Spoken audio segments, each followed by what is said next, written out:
রাজবাড়ির বাম পাশে ছিল সম্ভবত এটা কালী মন্দির, আমার খেয়াল নেই।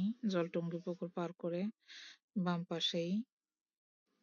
এখন দেখতেই পাচ্ছেন আগেকার দিনের পাথর খচিত একটা পাথর এখনো অব্দি বসানো ছিল, এবং আগেকার ঘরবাড়ি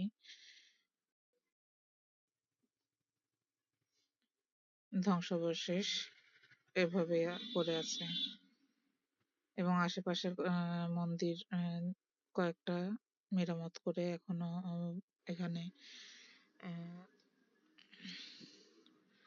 পুজো করা হয় দেবদেবীদের। এখানে ছিল বড় আরেকটা পুকুর। এই পুকুরটার নাম আমার জানা নেই। পুকুরটার দুই সাইডে ছিল কারুকার্য খচিত, তখনকার সময়ের কারুকার্য খচিত মূর্তি এবং বিভিন্ন দেবদেবীর আকৃতির মূর্তি।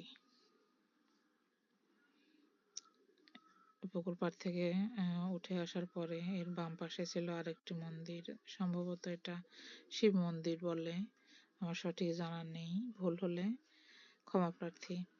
এখানে আরেকটা মন্দির ছিল, এটা সম্ভবত কি বলে আমার সঠিক জানা নেই, আপনারা দেখতেই পাচ্ছেন।